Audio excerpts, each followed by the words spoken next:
Yo, what is up, squad? It's your boy PinoE here. First, before we get into this video, I just want to give a congratulations to the French squad for winning the World Cup. But that was yesterday, this is today. So let's hit that like button. Don't forget to subscribe if you're new around here.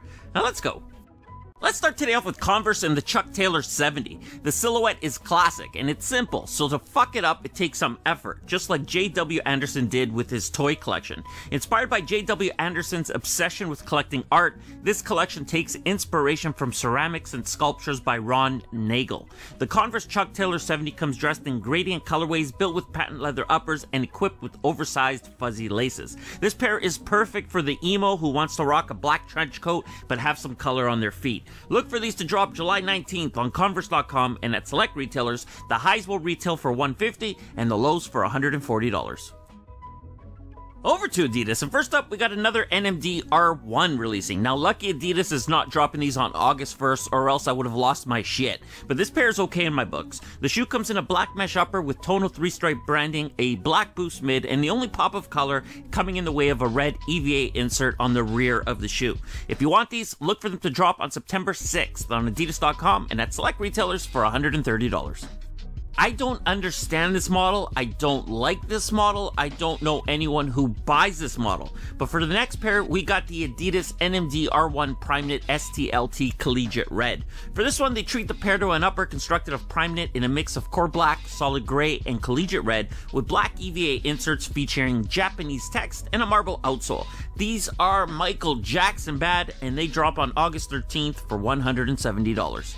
I think we've seen 152 pairs of the Nmd in the last 3 videos, and the next one up is the Nmd R1 Prime Knit Green Marble. This stupid ass shoe comes in a black, white, and green colorway, featuring a black upper with green marble detailing throughout, and a white boost mid with matching white EVA inserts sitting on a black rubber outsole. One other notable detail is that Adidas removed the 3-stripe branding from this iteration. I'm tired of the model. These drop July 27th for $170. Let's move on. And last up for Adidas, and thanks to Kim K, we got some new looks at a couple of unreleased pairs of Yeezys. If you've been around here for a while, you know that I like the 350 silhouette, but you've also heard me, and I'm sure a lot of others, saying that the look is getting old, and that is true. The silhouette's been out for way too long without many changes being made, but these first two that Kim shared, I actually like. The overall silhouette remains the same without change, but the upper pattern has some slight changes, including translucent materials in place of the Yeezy stripe. I think they're dope. Also shared in the videos, we got to see some unreleased 500s along with one of the more awaited Yeezys, the Yeezy 700 version 2. As for now, all these models remain samples, and if you want one of these, you're gonna have to stay tuned and wait to see if Adidas and Kanye decide to release them. Let me know what you guys think in the comments below. Is that change on the 350 enough to make you want them, or is the silhouette dead? Let's head on over to Nike. Now don't get it twisted, they're no strangers on beating a dead horse and overdoing a concept either. When I told y'all a couple months back that there were about 30-ish pairs dropping in the Just Do It collection, I didn't know that these were also included, so you can add the Nike Sb Janowski to the list. Now take note, this pair will release exclusive in grade school sizing, coming in a black suede upper with white Nike swoosh branding and bright orange hitting the tongue, and Just Do It text running across the midsole. The pair already dropped for the UK squad, and if you live anywhere else, keep your eyes open, because they're coming soon. In the sneakerhead world, in my opinion, the Nike Zoom Fly is probably one of the most underrated pairs from Nike. Now outside of the community, it's become one of Nike's best-selling models. And next up, we got the Zoom Fly coming in a white, Gunsmoke, Atmosphere Gray, and Volt colorway. The pair comes in an Atmosphere Gray upper with hits of Gunsmoke hitting the swoosh logo, laces, and midsole, completed with a white mid and Volt accenting throughout. I like these, but they don't yet have a date, so stay tuned for that, and take note that retail for the model is $150.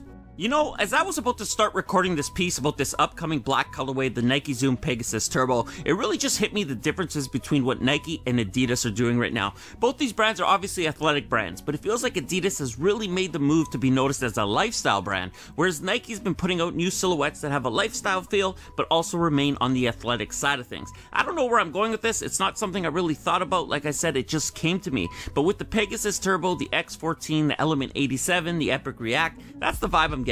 Now, don't get me started with Jordan Brand, because those guys over there cannot put out a lifestyle model for the life of them. Anyway, this black pair drops August 2nd for $180. Now, leave a comment below. I want to know what you guys think. Am I on point or am I off point with that? Keeping it moving for Nike, next up we have a look at the Shoe Palace Nike Huarache Run Zip. Shoe Palace is celebrating their 25th anniversary, and silver is the 25th anniversary gift. So for that, we get a metallic silver upper paired with red contrasting accents as a nod to Shoe Palace's corporate color, sitting on top of a white midsole. The other details can be found on the shoe's hang tag, with 93 marking the year they opened, 25 as the Roman numerals for 25 marking the anniversary, and individually numbered up to 500 pairs. The pair drops July 19th at Shoe Palace Bascom in San Jose, with a limited amount of pairs hitting online and select Shoe Palace locations on June 21st. And last up for Nike, we got the Travis Scott Cactus Jack Nike Air Force 1 Low in sale. Now take note, because I need to say this every couple weeks, for the last year, maybe 2 years, and especially this year, Nike and Jordan Brand work off a placeholder system, meaning dates are set and they can be moved around. This is nothing new, so whenever I tell you a date, it's the current placeholder and things can move around, just like the He Got Game 13s did. It happens. It doesn't mean my info is incorrect, it means Nike moved the date. It's simple. Anyway, the new date for these in a sale colorway is set for August 10th. Retail is $150, and yes, they will be limited. Over to Jordan Brand, and let's start with the pure white Air Jordan 3 that drop on July 21st for $190. They're dope. I'm buying a pair. The colorway is clean, it's simple, and it's perfect for summer. And you don't have to worry, there'll be lots of pairs with them dropping pretty much everywhere that sells Jordan Brand products. Also, I want to let you know that myself and The Closet Inc. are giving a pair away. All you have to do is follow me and The Closet Inc. on Instagram, and I'll leave our pages in the description below. Find this post on my Instagram page, leave a comment below that post with your size, and tag 3 friends. It's simple. You don't have to repost and you don't have to jump through hoops. The giveaway runs from now until July 20th, with one winner being announced on June 20th. Good luck. Next up, I want to talk about the Air Jordan 12 class of 2003 real quickly. I'm sure you're all familiar with this pair. We spoke about them when Jordan Brand released their 2018 fall collection, and if you still haven't seen that video, check it out at the end of this one. I'll link to it. But this pair is dropping on August 11th for $190, which we already knew, so why the fuck am I talking about these? This update's to let Team Small Feet know that they're also dropping in grade school, and if you've got a little one who rocks toddler, they could jump on the boat as well. August 11th is the date, and they will not be limited. And last up for Jordan Brand, you're going to be hearing a lot of the name Nigel Sylvester. Jordan Brand has plans to release a Nigel Sylvester Jordan 1 later this year, so why not run through this? Who is Nigel Sylvester? Nigel's a professional BMX rider. He was born in Queens, New York in 1987, and he's best known for his digital and social content showcasing him riding his bike through major global streets. If you haven't checked him out on YouTube before, then do it. What's playing in the background is one of his series called Go, where he gives us a point of view look of him riding through the streets around notable global cities featuring celebrity camos. For instance, in this video, we get a peek at Victor Cruz and ASAP Ferg.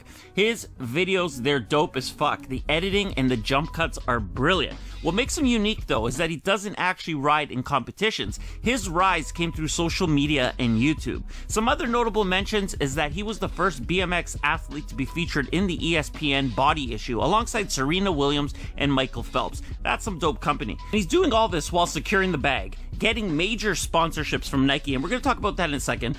Beats, Samsung, GoPro, New Era, Casio, and Animal Bikes. And speaking of notable mentions, let's rewind back to 2014 when Nigel partnered with Nike to release the Nike SB Sylvester Dunk High SOMP. This collaboration marked the first time that Nike SB teamed up with a BMX rider to redesign the iconic sneaker. Now back to his Nike sponsorship. I'm not sure exactly what the deal is, about which goes the same for Travis Scott. But both these guys have sponsorships with Nike, but they both have or had a Jordan Brand sneaker coming out as well. I'm not sure if Jordan Brand also signed them, if they're borrowing these guys from Nike, or if they signed a deal with Nike Inc., which lets them go to both brands, but whatever the case is, that's dope for them. But back to Nigel. He released his own shoe, like I just said, in 2014, but more recently, you may have seen him as part of the Jordan Brand The Ones campaign, showing the Air Jordan 1 Hyper Royal. If you haven't yet read the interview he did with Jordan Brand, you can check it out on air.jordan.com, but this guy is actually a true fan of the Air Jordan 1. You could see him riding his bike through the streets of whatever city,